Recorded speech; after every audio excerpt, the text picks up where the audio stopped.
Olá, começa agora mais um episódio do Macro Review, o podcast de economia do C6 Bank. Nosso tema de hoje é a última decisão sobre os juros no Brasil. Na semana passada, o Banco Central optou por manter a Selic em 15%, como a grande maioria do mercado já esperava. A atenção ficou mesmo para o comunicado, para ver se ele traria alguma pista sobre os próximos passos. O que todo mundo quer saber é quando o Banco Central vai enxergar espaço para começar a cortar os juros. Mas, por enquanto, essa porta continua fechada. No comunicado, o Comitê de Política Monetária reforçou a mensagem de que os juros em patamar elevado, o maior em quase 2 décadas, eles continuam sendo necessários para controlar a inflação. Mas por que será que o Banco Central segue tão preocupado com os preços, mesmo com a melhora recente da inflação que a gente tem visto? E quando, afinal, a Selic pode começar a cair? Hoje a gente vai compartilhar as projeções da nossa equipe de economia aqui do C6 Bank e com a ajuda da economista Cláudia Moreno, a gente vai entender o que exatamente o Banco Central está observando sobre a inflação para decidir o momento certo de cortar a Selic.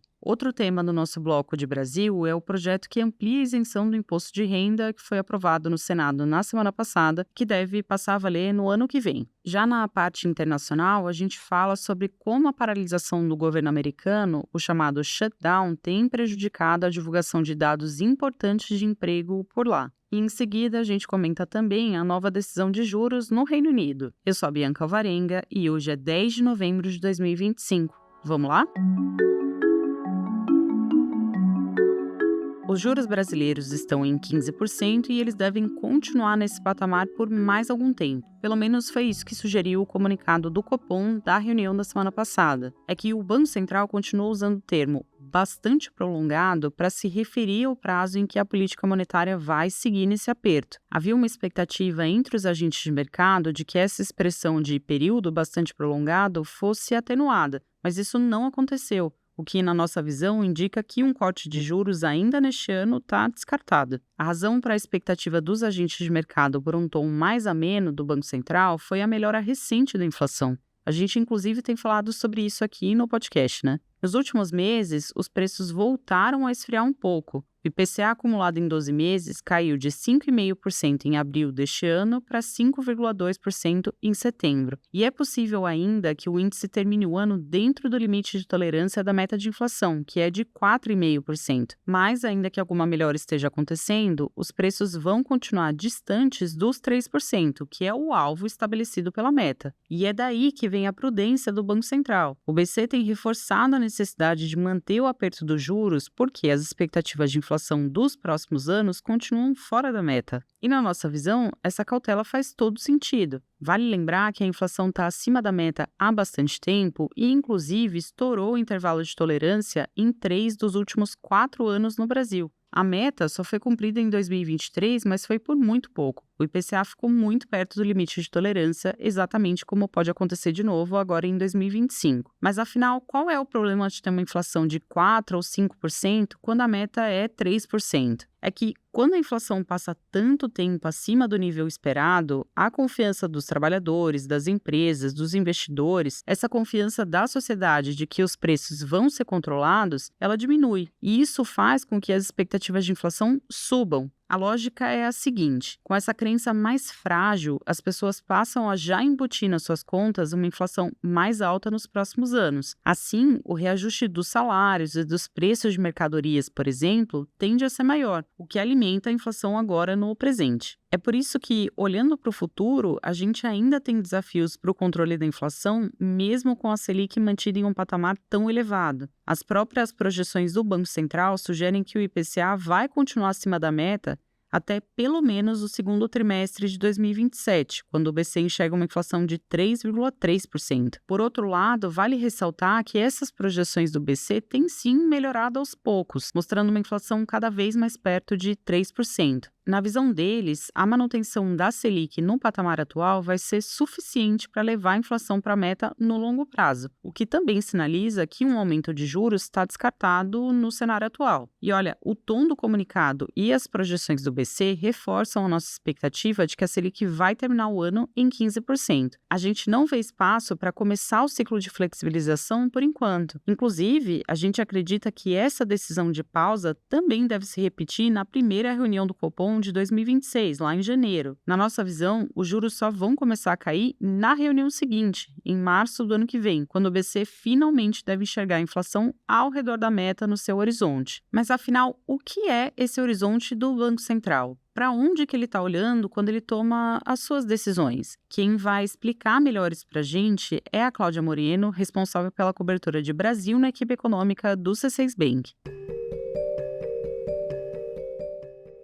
Cláudia, o Banco Central tem dito que ainda não é o momento de começar a cortar os juros. Como é que ele define esse momento certo? Bianca, o timing para o corte de juros está relacionado ao comportamento esperado para a inflação. O Banco Central olha para as projeções de inflação nos próximos anos, no chamado horizonte relevante, para ajustar a política monetária hoje. E por que ele olha para o futuro? É que demora para os efeitos dos juros alcançarem a economia. Quando o BC sobe a Selic, por exemplo, leva meses para que as famílias e as empresas comecem a perceber o impacto do aperto dos juros sobre os empréstimos, sobre o custo para investir e por aí vai. E é justamente esse aperto que ajuda a inflação a recuar. O Banco Central estima que esse efeito demora cerca de 18 meses, e esse é o horizonte relevante que ele acompanha. Ou seja, quando o Copom toma decisões sobre os juros hoje, ele está olhando para a inflação projetada para o segundo trimestre de 2027. Conforme o tempo passa, esse horizonte se move. Ou seja, no começo do ano que vem, o foco do Banco Central já vai ser a inflação do terceiro trimestre de 2027. Então, será que lá no começo do ano que vem o Banco Central vai enxergar uma melhora que justifique o começo do ciclo de cortes da Selic?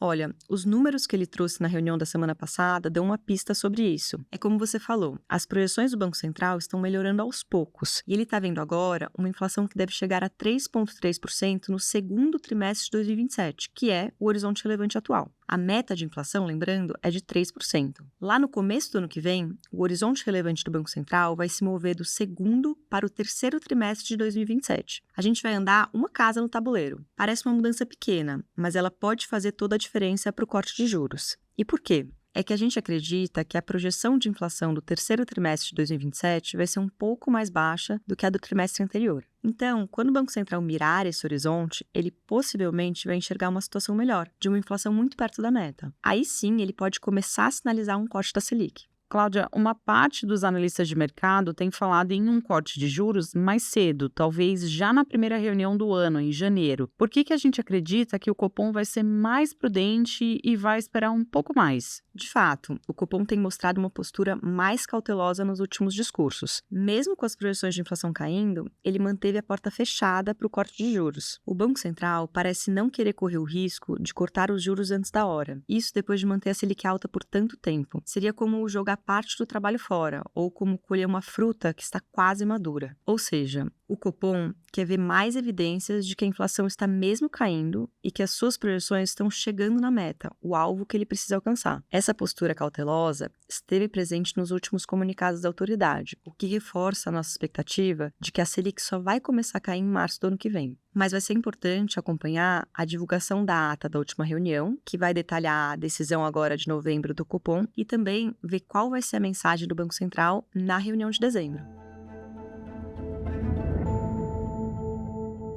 Agora, mudando um pouco de assunto, a gente vai falar do imposto de renda. Na semana passada, o Senado aprovou aquele projeto de lei que amplia a isenção para quem ganha até R$ 5.000 por mês. Além disso, ele dá um desconto progressivo no imposto para rendas de até R$ 7.350 mensais. E para compensar a perda de arrecadação com essa nova lei, o texto também muda as regras para quem recebe mais de R$ 600 mil por ano. Ele cria um imposto mínimo de até 10%. Como que funciona? A Receita Federal vai passar a considerar todas as fontes de renda dessas pessoas, inclusive algumas que hoje são isentas, para garantir que o total que elas pagam em imposto ali no final do ano chegue ao valor estipulado. A gente explicou melhor como essa regra vai funcionar e também quais são os impactos desse projeto para a economia brasileira lá no episódio 183. Então, você pode voltar lá e ouvir também. Na semana em que a gente gravou esse episódio, o projeto tinha acabado de ser aprovado por unanimidade na Câmara dos Deputados. Agora ele passou pelo Senado sem alterações e segue para a sanção do presidente para entrar em vigor no ano que vem. Seguindo agora para o nosso bloco internacional, um dos destaques lá fora tem sido a dificuldade que os economistas e as autoridades americanas têm enfrentado para medir a temperatura do mercado de trabalho dos Estados Unidos. É que vários indicadores importantes, como o relatório oficial de emprego, o payroll, e o levantamento de vagas em aberto, que é conhecido como JOLTS, eles não estão sendo divulgados desde o início do shutdown, há mais de 40 dias. E só para lembrar aqui, o shutdown é quando o governo paralisa parte dos serviços públicos porque o Congresso não chegou a um acordo sobre o orçamento federal. No fim de semana, o Senado americano avançou em uma proposta para colocar fim a essa paralisação. Se for aprovado, o texto ainda vai passar por análise da Câmara antes de ir para a sanção do presidente. E enquanto isso, os Estados Unidos vivem já o mais longo shutdown da história do país. E todo esse tempo, sem vários dos dados oficiais, tem sido especialmente difícil para o Federal Reserve, o Banco Central americano. Isso porque ele tem se preocupado com o risco de uma piora do mercado de trabalho, que é um dos principais fatores que ele observa na hora de decidir sobre os juros. Na reunião mais recente, agora no fim de outubro, o Fed cortou as taxas, mas deixou dúvidas sobre o que ele vai fazer em dezembro. Nessa esteira, sem a divulgação do payroll e de outros relatórios, os economistas estão recorrendo a outros dados para tentar ter um termômetro. Um deles é o do Fed de Chicago, por exemplo, que estimou que a taxa de desemprego ficou praticamente estável nos Estados Unidos em outubro, que é um pouco acima de 4,3%. Na mesma linha, o levantamento de dados que é feito pela empresa privada ADP, ele estimou a criação de 42 mil postos de trabalho no mês, o que representa uma melhora em relação aos resultados anteriores. Então, de acordo com esses dados disponíveis, a gente não tem sinais de que vai haver uma piora rápida do mercado de trabalho americano. Por outro lado, a inflação continua elevada, o que, na nossa visão, deveria levar o Fed a ser cauteloso em relação aos novos cortes de juros. E só antes de seguir para a nossa agenda da semana, a gente vai dar um pulo rápido no Reino Unido. Na semana passada, o Banco da Inglaterra manteve a taxa básica de juros em 4% ao ano, como já era esperado. Essa foi a segunda pausa seguida, depois de mais de um ano em que o Reino Unido estava promovendo cortes de juros alternados. Ou seja, se uma reunião tinha pausa, na outra era corte de juros e assim por diante. Essa votação de agora interrompeu esse ciclo, mas ela foi bem acirrada. 5 membros do Banco da Inglaterra votaram por manter os juros, enquanto 4 defenderam um novo corte de 0,25 ponto percentual na taxa. A questão é a inflação ainda elevada, que continua no centro das discussões por lá. O índice de preços ao consumidor, o CPI do Reino Unido, ficou em 3,8% em setembro, que é quase o dobro da meta de 2%. Agora, o Banco da Inglaterra avalia que a inflação já atingiu o pico e deve desacelerar nos próximos meses, um reflexo do crescimento mais moderado dos salários e da piora do mercado de trabalho britânico. Ainda assim, existem incertezas e a decisão mais recente reforçou que a maior parte dos membros da autoridade monetária prefere uma postura cautelosa. Segundo o Banco Central, os cortes de juros devem continuar adiante, mas de uma forma gradual, conforme a inflação for cedendo.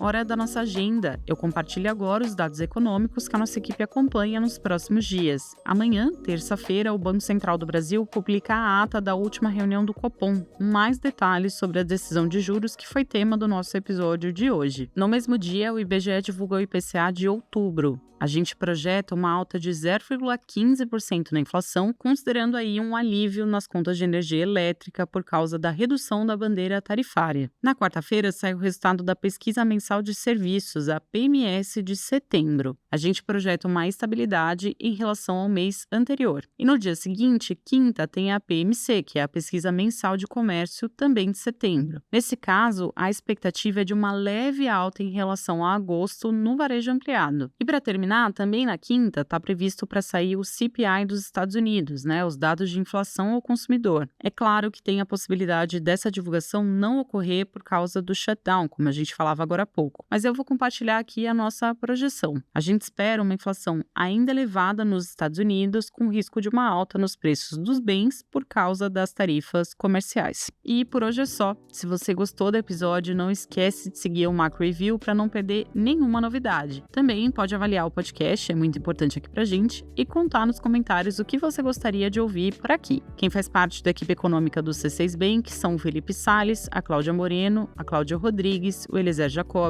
e o Felipe Mack. A produção e roteiro são desse time, junto comigo, Bianca Alvarenga, e com a Júlia Nunes. A edição de som e a gravação ficaram com a Marina Kubiak, e a divulgação nas redes sociais é da Sabrina Munhoz. Lembrando que você pode seguir o Macro Review na sua plataforma favorita de podcasts. Assim, quando a gente publicar um novo episódio, você vai ser notificado. É bom para quem quer ficar por dentro da economia e para quem quer conhecer uma visão original dos fatos econômicos. Uma boa semana para você e até a próxima!